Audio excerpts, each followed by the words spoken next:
we are heading to Afienya, where the community is facing dual challenges that it has actually become a pulse of their daily living, you know, from deteriorating bad roads to looming dust. And this is not only affecting their health, but it's also affecting or causing financial losses to the drivers who actually ply on that road. So amidst this problem, there's also an issue of the bridge linking Afienya to Dawenya, which stands as a death trap and needs urgent attention. So we have a report on this by our colleague Fauzu Masawudu, and let's check it out. And when we come back, we will be speaking to people in charge or people who have knowledge about these issues. We'll be right back.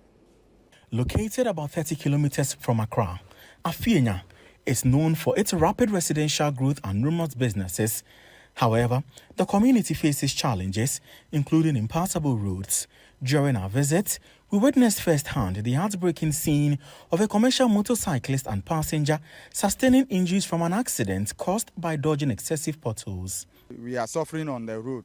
Even if you are riding and a car bypass you, the dust alone can even cover your face, whereby if you don't know, you go and enter bush.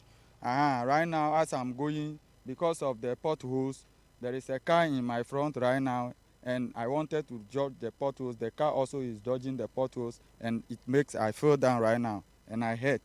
And if the government didn't help us to do anything about it, and we, the youth, we are not happy about it at all because we are suffering. Samuel Late's plight mirrors that of many motorists who constantly spend a significant portion of their income on motorcycle repairs.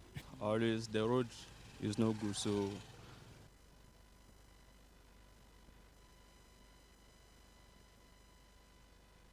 and that was a report by Fauzu Masawudu.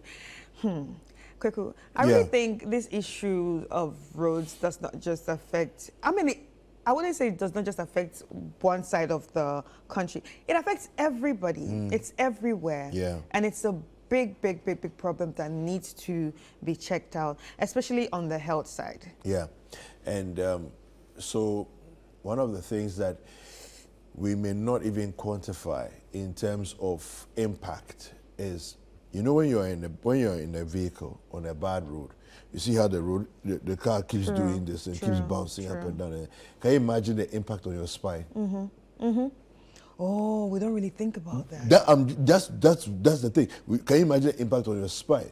So people are developing spinal issues. People are developing issues with whiplash, because when your neck is thrown back and forth like this, that's whiplash. It will create whiplash in your back. All kinds of spinal cord issues are going on here, and it's impacting on the health bill. True. So the roads may not necessarily look like they are related to health issues, but there you have it. Right. And also watching the report, I mean, you saw the Okada guy that had the accident, you know, falling and, you know, showing us some of his wounds. I mean, like, we do not, you know, yes, we know the roads are bad, but I don't think usually these people really think about, or those in charge really think about beyond using the road, the kind of accidents that it would cause. Yeah. And now let's talk about the bridge. We don't always have to wait for the people or people living around those areas to come and say, okay, the bridge is bad. I feel like there should be a system where all these things are checked. There should be a system of maintenance. You understand? But we always ignore that part. People always have to cry about, yes, the bridge is, you know, the bridge is bad before, you know, these issues come up. Yeah, no, it's a very difficult situation we find ourselves in. You know, well, the PRO of the Roads Ministry has joined us on the line. Mr. Yate, good morning. Good morning. Yes. I don't know who I'm speaking to. My name is David. I am here on Breakfast Daily. Your name is David. Good morning. Yeah. Good morning, and good morning to your viewers. Good morning. All right. Yeah. Yes. So let's understand what the situation is as far as the road in the road network in the Afienya area is concerned. What are the plans from the road ministry to build the roads generally in the Afienya area? Well, what I can talk to you about is the Tema Aflao Road that passes through Afienya. That is the main highway. Yeah. There is a plan to dualize 17 kilometers of that road. That is from Tema towards Aflao. 17 kilometers of that road will be dualized. In fact, it will be a 3-lane dual carriageway. So 3-lane on this side, 3-lane on this side. So in all, we are going to have 6-lane road. In addition to that, there will be a construction of an interchange at Pong Barrier, and another interchange will be at Savannah. We have another interchange at Afienya, and another interchange at Pampam. So if you move onto the road now, you observe that the contractor was a British company, BHM Construction International, and having a local partner, the Fair Sky Limited. The contractor started work and started with some concrete work. So if you move on the road now, you see at Pong Junction and other intersections, you see that the pillars for the intersection, the interchanges were coming up. But unfortunately, due to the debt exchange program, this project has slowed down. Okay. Better say I should say that it has stalled. We are hoping that in the next few weeks, government will complete negotiation with its creditors, and all these projects will come back on stream, so that we can complete these projects. Okay. Now, I've noticed, as you brought it up, I've noticed that there's a number, maybe 4 or 5 of them that I've noticed on that stretch where you are building. I'm not sure whether they are interchanges or they are roundabouts or they are just culverts. But at Pram Junction and other junctions, I've noticed that there are various constructions going on there. What are those constructions exactly? So those are the interchanges. Normally, when you are doing such major projects, you start with the concrete works, drainage works, the interchanges, bringing up the pillars and all that. Because in construction, the concrete works usually takes a lot of time. So a typical construction with interchanges, drainage and bridges, normally the technical people will tell you that when you are doing such project, you normally want to start with your concrete works, finish them before you build the road onto the concrete work, and then do the finishing. So what you see at those various intersections are the interchanges that I spoke to you about. There are about 4 of them on that road at Pong, at Savannah, at Afienya, and at Dowenya. All these places will have interchanges. Unfortunately, as I said, they have stalled because of the debt exchange program. But we are very hopeful. We know that the finance minister or the finance ministry is engaged seriously in negotiation with its creditors, and we know that pretty soon we'll be hearing some good news for these projects to be completed. Government is very much committed to completing these projects this year, and so we are hopeful that we'll get some good news for this project to come back on stream.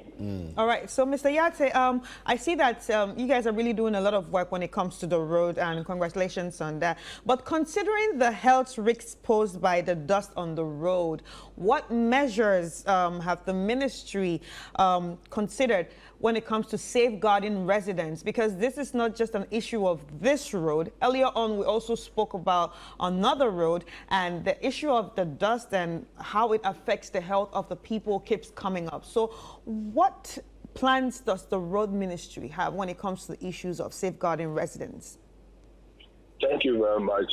We've noticed that with this Harmattan, although some of the roads had dust already, but the Harmattan has worsened the dusty nature of some of the roads. And so, especially with the Pokwase Amasama road, the contractor is taking measures to ensure that he constantly waters the road Also, we are going to introduce some speed ramps to make sure that drivers reduce their speed. And generally, we want to advise drivers that when they drive on these sections of the road, because they are construction zones, we advise drivers to slow down. Especially if you take the Pokwase, the Afankop, Amas, in Sanwom Road, because the contractor has widened the road and fairly make the road motorable, although it's dusty. Drivers do speed on the road. And so the general advice will be that we are in a Harmattan season, which comes with a lot of dust. We want to appeal to drivers to, as much as possible, slow down for their own safety and for the safety of other road users. Meanwhile, we encourage contractors to water these sections of the road and introduce other traffic measures like speed ramps, so that drivers who don't want to abide by speed limits that have been displayed by the contractor will be forced to slow down, and so that we can reduce the dust. Right. Okay. So we also spoke about a bridge between Afienya and Wenya. I mean, the commuters have labeled it a death trap. What immediate action would you suggest by the ministry to ensure the safety of the commuters? Well, I'm aware the bridge unit of Ghana Highways is doing something about that bridge. I don't have the details now, so I cannot put it out. All right. Okay. All right. So, Mr. Yati, before you leave us, if you can comment on the timelines that you have. I do realize and appreciate that because of the DDEP, programs were stalled. We don't know exactly when they will resume, but let's just say for the sake of argument that the project resumed this month. How much more time do we need to complete the entire project on the Tema Aflao side? Oh, this 17-kilometer stretch of road, we are sure that if the contractor, if government should be successful and get some agreement with the creditors, and the contractor should come back ending February or early March.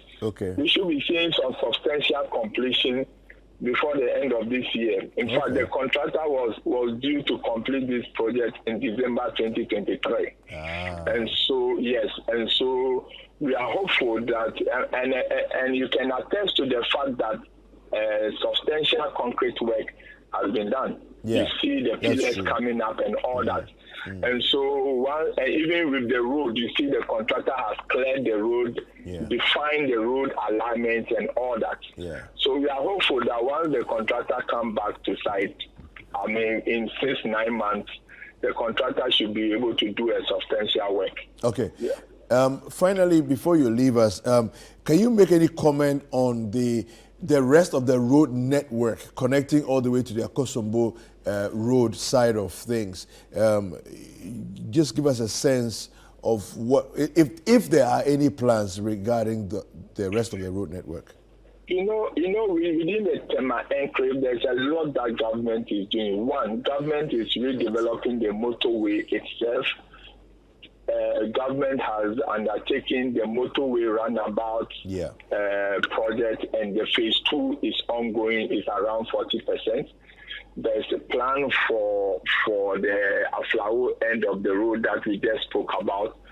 If you go from Tema to Akosombo area, also there is a contractor on that road called Isaac to also work on that road and dualize that road.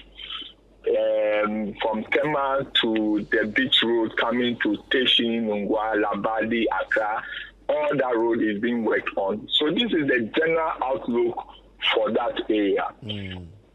Unfortunately, 2 of the roads have stalled the project. That is the Tema to Akosombo and the Tema to Aflao area. But the good news is that the motorway project has started. The contractor has improved the riding surface of the motorway. Now vehicles can move freely on the motorway. very soon we're going to see massive development on the motorway. And so, but for the fact that the country is under an IMF program, we have been talking about very good news in the road sector. But that notwithstanding, still, you can see that a lot more is happening within the road sector. And we are very hopeful. In fact, my minister keeps saying that this year is going to be a year of completion. So we are very hopeful that all these projects that government has started, government is committed to ensure that these roads are completed. Okay. And so very soon you see actions on this road so that we can complete this road, and we so that the citizens can travel with safety and in reduced time. All right. Mr. Yate, we appreciate your time. Thank you so much for speaking to us. We've been speaking to Mr. Nasir Yate. He is the PRO for the Ministry of Roads and Highways. Now, Chris, I think that for me, one of the biggest challenges that we really need to solve is figuring out how do we sustainably finance the building of roads across the country. How do we sustainably finance it, right? I'm just thinking that the models that we are using now are not necessarily sustainable, right? So we source for one contractor, we source for another contractor, we have to go and find money to pay this one, find money to pay this one, and so on. I'm asking myself, maybe even the way we build our roads in terms of the use of locally available material as opposed to importing. Right? How many roads, so let's say for example, we're talking about the one we spoke about earlier, the Ofankoto and so on. How much of it are we using locally sourced material? And in terms of cost, not in terms of volume, in terms of cost, how much money are we spending on locally acquired materials? And how much are we spending on importing material? You see, I believe that if we build our roads in a way that allowed us to use locally available material, it puts money back in the economy. In the economy, right? True. You're not financing somebody else's economy, right? And then it means that the material is more available, which means that reduction of time spent in waiting for things to be transported from one point to the other, right? I know roads in Ghana that have been built out of stones, right? Because it's available in the hills. You see, is it sustainable? I don't know, but the engineers can look into this. That's what I'm saying, you know. And I think that it's important for us to have that mindset, you know, that let's look for ways of reducing cost. Let's look for ways of financing, even when the cost reduces. How do we finance whatever cost there is? Because there will be a cost, right? Why don't we say, for example, as part of signing off on bauxite deals or oil deals, you know, all these things. Why don't we include, right, and say that, look, by the time you are when you have done your first year or your second year of drilling or mining or whatever, you owe us X number of roads. Whatever the cost may be, that's not the issue. You owe us X number of kilometers of road. Do you get it? And if we can include that in those agreements, then other people are, because it's not as if they are here because they are Father Christmas, they want to do us kind.